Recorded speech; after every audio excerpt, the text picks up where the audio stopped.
A federal trade commission demanding that Elon Musk turn over internal Twitter documents, including a list of all the journalists who had access to the Twitter files. Musk says this is a shameful case of weaponization of a government agency for the political purposes and suppression of the truth. Joe Concha joins us now with more. Joe, what the heck happened to the First Amendment, freedom of the press? You know, that little thing called the Constitution. Yeah, there is no reason why the FTC needs to know the identities of journalists engaging with Twitter. What is that? This is a private company, Twitter, and there's no reason why the FTC needs to know the internal communications within this company. This is yet another government agency weaponizing their power to go against what they see as a political foe, that foe being Elon Musk, who, since he's gone to Twitter, all we've seen is transparency in terms of what went on there and all the bias and suppression that went on under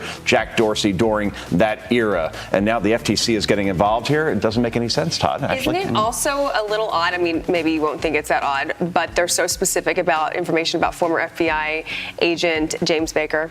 Yeah, why is that? Why did you fire him? How dare you? Weird.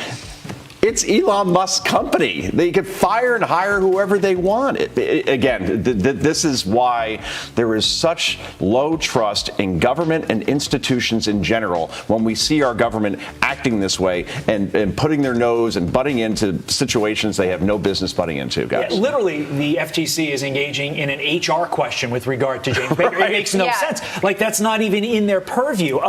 Isn't this just Biden and the Democrats thinking that the way government should work, that you should be able to use the power of administrative institutions to abuse your enemies? It's the way it works in Moscow or Pyongyang or Beijing. In a democracy, which I believe we're still in, this is not how it should work, Todd. Yeah, it sounds a little bit like meddling to me. But now the Washington Post columnist says MLB should boycott Florida under DeSantis. It says the op-ed argues that baseball can no longer ignore Ron DeSantis' culture wars and suggests teams go west as long as DeSantis commands an attack on diversity. You know, the person who wrote this, they're not even from Florida, so I wonder what the people in Florida would say, how this is going to directly affect their economy. I mean, just if you have no skin in it, just stay out of it. This is written by somebody who, Kevin Blackistone, who lives in Washington, is a professor at the University of Maryland, has no skin in the game, as you say, in Florida. Now, think about it. If you took all of these teams out of Florida, what does that do to all the businesses around there? Spring training is a big deal down there. Yeah. And thousands of people attend games in various cities on the east and west coast of Florida. Let's take it out. Why, by the way, are they doing this? Because Kevin Blackistone is arguing that there is an attack on diversity by Ron DeSantis.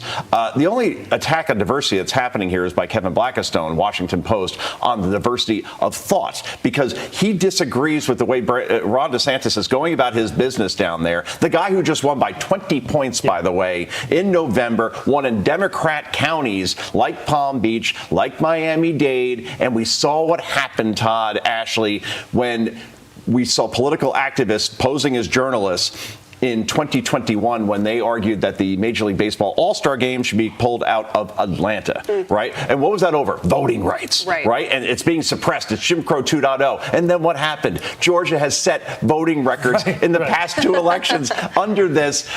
It just looks foolish. And we talk about bias on this show often, and it's always justified. But here, we forget that sports media is probably even more biased than political media when you see this stuff come out of stuff like the Washington Post. We did a story in the 4 a.m. hour, Charles Barkley calling out ESPN for its constant race baiting on the whole how can you have a white MVP story. And let's remember, Kevin Blackistone does a lot of stuff with ESPN, so it's part of this overall notion, and it's based upon a lack of understanding of Ron DeSantis' policies to begin with. You know, Ron DeSantis isn't anti-teaching about slavery. He's anti-teaching about the 1619 Project, which every American should be behind.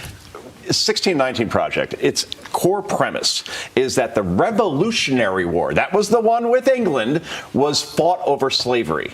And that is completely and totally not true. So all DeSantis is doing is saying, look, let's not teach history that didn't exist, and let's not teach, in my case anyway, as a parent personally, I don't want my first grader being taught about sexual orientation or gender identification at that age, or any age for that matter. That is what a parent should have a conversation with his kid with, not a teacher.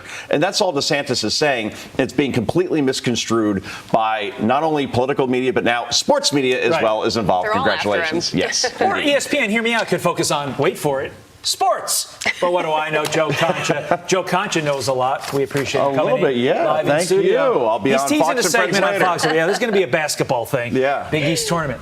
Thanks, Joe. Thank you.